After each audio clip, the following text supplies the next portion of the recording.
लंबू जी के दिल में हलचल तो हो रही है, पर उसे प्यार के चक्कर में थोड़ी पड़ना है। उसे तो बस रेसिपी चाहिए, रेसिपी। वो सुशी से कहता है कि अगर तुम मेरी गर्लफ्रेंड बनो तो मैं हाउस बाय करने को तैयार हूँ। सुशी उसके ऑफर को ठुकरा देती है और उसे साफ मना कर देती है और वहाँ से चली आती है। हांसू सोचता है कि कैसी अजीब सी लड़की है, वो मुझ जैसे हैंडसम को रिजेक्ट कर रही है। वाकई में बेवकूफ है। दूसरी तरफ सुशी का आज कंपनी में आखिरी दिन है। वो बेरोजगार होने वाली है, इसी वजह से वो परेशान भी है। तभी मिस्टर शिन आके बताते हैं कि मिस्टर हान ने हाउस बाय कर लिया है, मतलब कि सुशी की जॉब नहीं जाने वाली। ये बात सुन के वो बहुत ज्यादा खुश होती है। मिस्टर शिन सबको लंच के लिए इनवाइट करते हैं ताकि सभी साथ मिलके सेलिब्रेट करें। दूसरी तरफ असिस्टेंट टिंगू लंबू जी को बताता है कि बॉस, लड़की की जॉब तो बच गई, पर बैड न्यूज ये है कि वो मिस्टर शिन के साथ आज ही लंच पे जाने वाली है। ये खबर सुन के वो वहाँ से निकल पड़ता है और सीधा पहुँचता है रेस्टोरेंट और सुशी के बाजू में आके बैठ जाता है।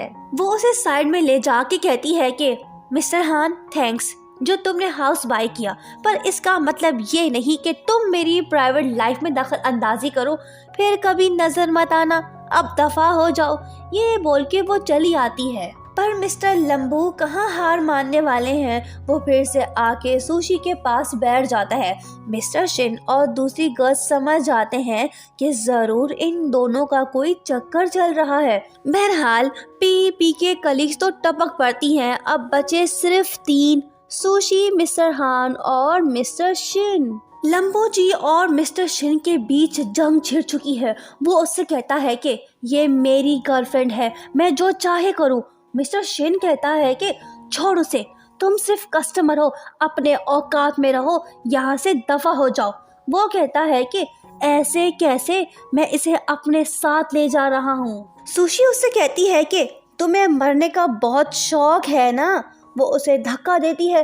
बेचारा लंबू अपने ही कार से टकरा जाता है और वहीं पे बेहोश होता है।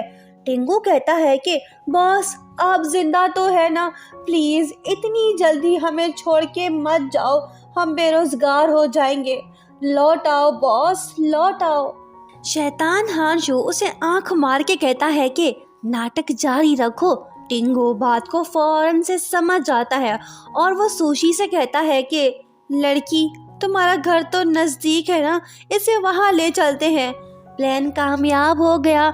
हांशू सुशी के घर तक पहुँच गया है, अब बस उसे रेसिपी चुरानी है।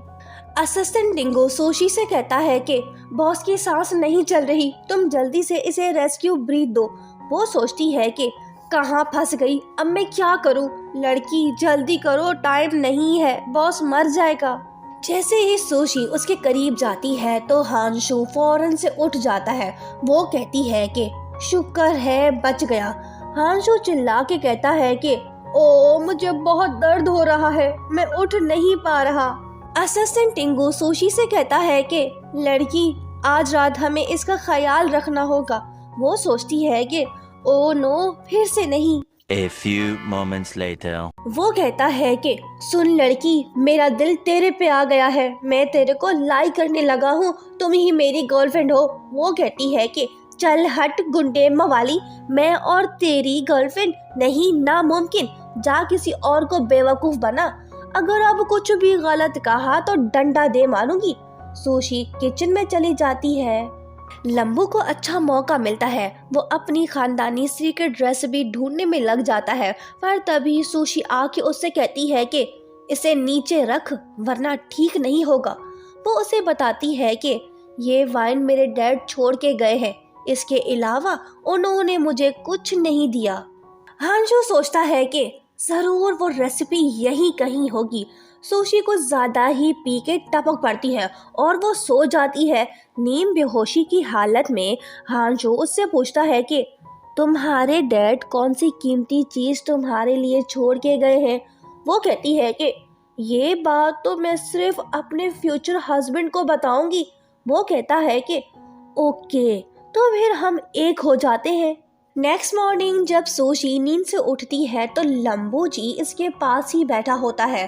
सब बातों की एक बात, अब सोशी भी इसे लाइक करने लगी है, पर इस मासूम को पता नहीं कि लंबू जी की नीयत में खोट है, इसे तो कुछ और ही चाहिए। बहरहाल वो टिंगू को फोन करके बताता है कि वो राज की बात सिर्फ उस पर्सन को बताएगी जो उसका हस्बैंड होगा। मैं उससे शादी करने वाला हूँ ताकि हमें वो रेसिपी मिले। अगर हस्बैंड बनना है तो होने वाली बीवी की थोड़ी बहुत खिदमत तो करनी पड़ेगी। लंबू जी यही कर रहे हैं। बिन आखिर वो सोशी का दिल जीतने में कामयाब हो जाता है। वो सोचती है कि ये तो वाकई में मुझसे प्यार करने लगा है, इससे मेरी फिक्र है। हांजू उसे अपनी असली नकली फीलिंग्स बता ही देता है। उसका भोलापन देख के सोशी उसके जाल में आसानी से फंसती जा रही है। दोनों साथ में टाइम स्पेंड करने लगते हैं। सोशी उससे पूछती है कि मैं एक आम सी लड़की हूँ और तुम ठहरे करोड़पति, फिर क्यों तुम मेरे पति बनना चाहते हो? प्लीज जितना जल्दी हो सके मुझसे दूर चले जाओ, नहीं तो मैं भी तुमसे प्यार कर बैठूंगी। हांजू यही तो चाहता है। A few moments later.